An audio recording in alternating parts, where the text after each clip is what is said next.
Okay, background. Action. Did you two know that England has over 6 million surveillance cameras? That's one for every 10 people. Why do you know that? Are you all right, mate? Background action. It's funny how the mind can twist and turn, playing tricks on you for no particular reason. And always when you least expect it.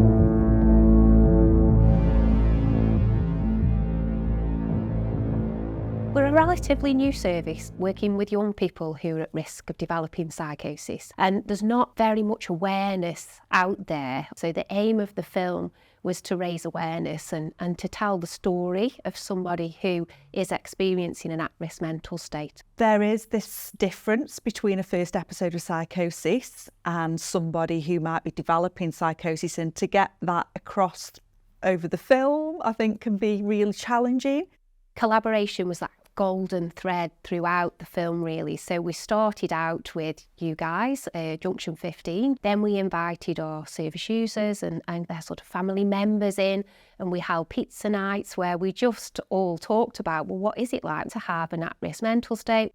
At Junction 15, we always try to work co-productively. We think it's really important that people can tell their own stories rather than us taking over and telling it for them. With EDIE, this time, it was one step further. And those groups really did influence the script. A lot of service users told us was this idea of a kind of paranoia, but also linked with a déjà vu, a sense of déjà vu. And so something that we did was link scene 2 and scene 5 together, where the atrium of Newcastle College, in its design and layout, actually kind of mirrors the Roebuck Centre in Newcastle Town Centre. And so what we did was have the same characters, the same background artists, and they all do the exact same moves, just ever so slightly tweaked, so that there is that sense of maybe a paranoia or maybe a sense of déjà vu, and that we're hoping that the audience will pick up on these kind of cues. I can't help but glance over my shoulder. Is that person behind me just another passerby?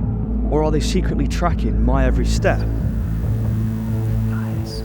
The trouble when writing a script like The Edge of Reality is that you gather a lot of information from the service users and from members of staff at the ED team, and then it's about trying to find a middle ground. Not everyone's experiences are the same, and so the script has to find an even ground where it's reflective of most people's experiences, but it can't be too specific. Once the script was written, the team then took it back to the service users to run past them to see if it really captured how they felt and some of the experiences they'd had. And the feedback was really positive. One service user said, "This is exactly how I feel." It was a very powerful experience, I would say, both for service user and for parent as well. They had a story to share. They were nervous about it, but with the support from myself and my colleagues and the team and production company and everything, it was really very powerful for them to just be able to share what had happened to them. And for that to be translated into a film, into the scripts, they actually felt like they'd achieved something. Young people came along and auditioned for the parts, but we were doing more than auditioning their acting skills. To be kind of able to express what the film needs, but also to be quite natural as well, to keep it realistic.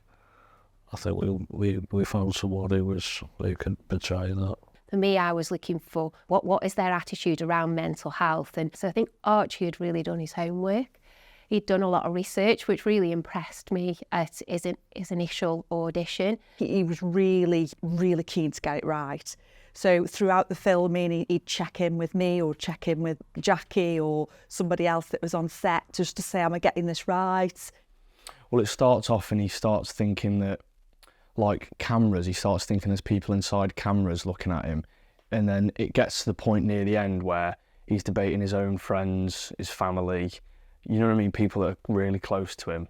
I just wanted to make sure everything was right, and I spoke to the ED team when I was there as well by, asking them how would the character like move in this certain scene, would he be looking around as much, so just making sure that I knew what he was doing all the time.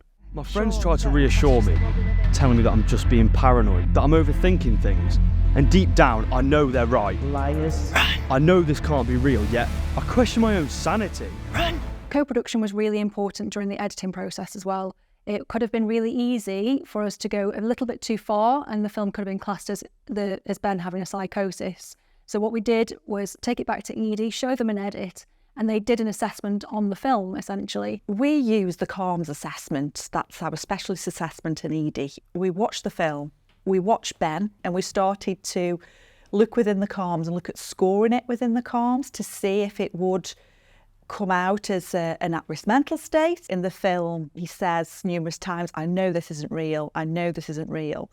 And we felt that was really important because he hadn't lost touch with reality. He was on the edge of reality. So just, thinking about the language, thinking about the body language and all those things I think were really, really important. I don't think it could be literature or presentation. I think you need to relate to the characters in the story. You need something that's visceral, that's meaningful, and actually nothing quite does that like a film. Nothing quite tells the story of these people that you see in front of you, and you relate to that. It's someone telling that story, so I think the best way and the most effective way of doing that is through a monologue, because monologue can take people to different places that wouldn't necessarily be able to be filmed in the same way. I think this really makes people's experiences come alive. All the way back in 2010, the early intervention psychosis team got in touch with us through a project called Ward Stories. And we made the very first early intervention film, skip forward 14 years later, and we're kind of making the unofficial prequel. Delivering training and education with those films, I've just discovered the power of telling the story in this dramatised way, rather than me being a professional and telling you what psychosis or at-risk mental state looks like. When somebody can emotionally connect to a story, they remember it. A film becomes something so portable that we can play in education and training sessions. It can be part of our website or wider. I think potentially we're the first people creating a film and creating this kind of media around arms. So actually, as these services are rolling out nationally, this could have a real meaningful effect on a wider scale than just sort of us from North Staffs combined. I feel immensely proud. I'm proud of my service users, I'm proud of my team, and I know it's going to have a profound effect. Oh, I love it. I absolutely think it's brilliant. I think it's so clever. I know I'm biased, I know. It's everything I imagined it to be and more, really. It's incredible. I'm a bit emotional, actually, to see those 100 conversations and the pizza nights and the stories that our service users have told us, and it's been a huge sort of emotional investment for us. Actually, to see that coming into being's unbelievable. Feel exceptionally proud of the team, proud of our service users and the family members, and I just think it's so much more authentic if you've collaborated on that project. It's not us telling somebody else's story, it's them using us as a vessel to communicate their story to the world. With the arms service, psychosis is a preventable illness. If we get the right sort of support in place at the right time, we can prevent people from developing psychosis in the first place, so then they get all the opportunities in life that they would have otherwise missed. This is getting that message out there to all the right people, so they can get people into the right support straight away and kind of completely change their lives.